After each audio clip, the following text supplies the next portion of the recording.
सभी को जैमसी की आज हम पढ़ेंगे लूका अध्याय 5। प्रथम चेलों का बुलाया जाना।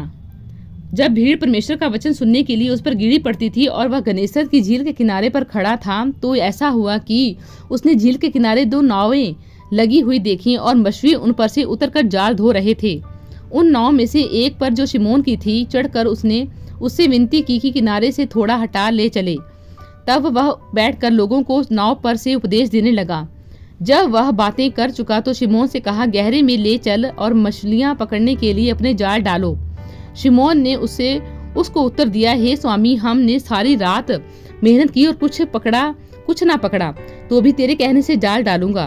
तब उन्होंने ऐसा किया तो बहुत मछलियां घेर लाए और उनके जाल फटने लगे। इन पर उन्होंने अपने साथियों को, जो दूसरी नाव पर थे, संकेत किया, आकर हमारी सहायता करो।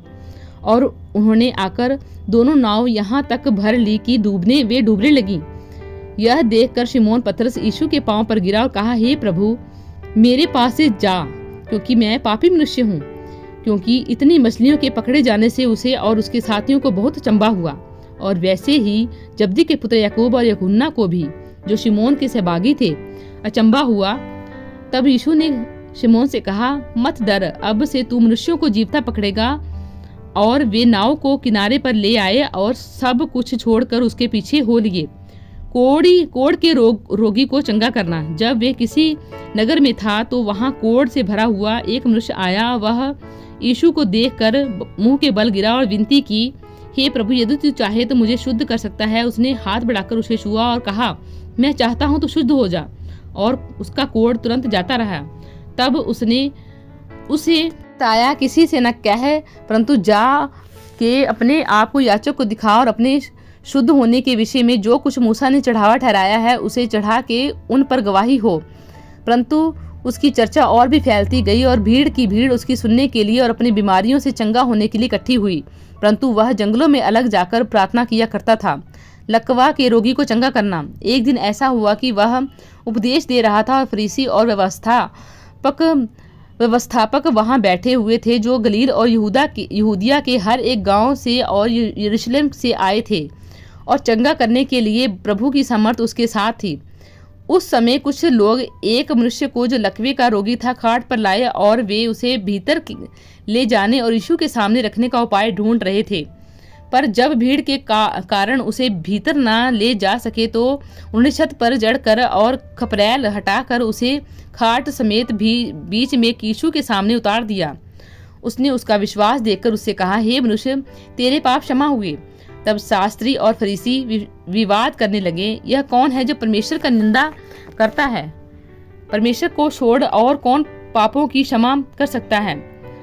यीशु ने उनके मन की बातें जानकर उससे कहा, तुम अपने मनों में क्या विवाद कर रहे हो?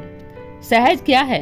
क्या यह कि कहना कि तेरे पाप क्षमा हुए, या यह कहना कि उठ और चल फिर?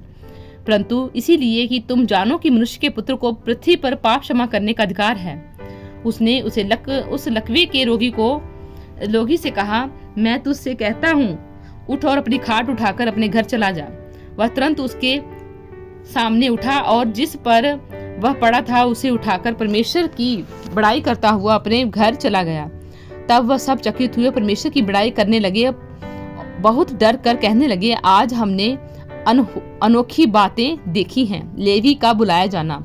इसके बाद वह बाहर गया और लेवी नामक एक चुंगी लेने वाले को चुंगी की चौकी पर बैठे देखा और उससे कहा, मेरे पीछे हो ले। तब वह सब कुछ छोड़कर उठा और उसके पीछे हो लिया।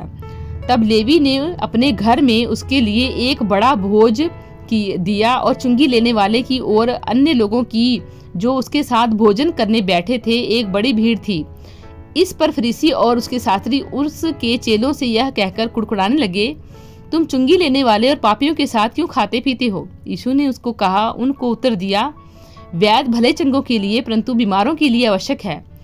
वैद्य भलो चंगियों के लिए नहीं, परंतु बीमारों के लिए आवश्यक है। मैं धर्मियों के लिए नहीं, परंतु पापियों को मन फिराने के लिए बुलाने आया हूँ। उपवास का प्रश्न।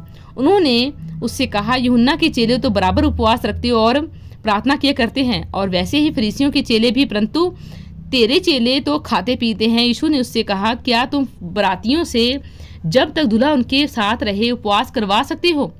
परंतु वे दिन आएंगे जिनमें दूल्हा उनसे अलग किया जाएगा, तब वे उन दिनों में उपवास करेंगे।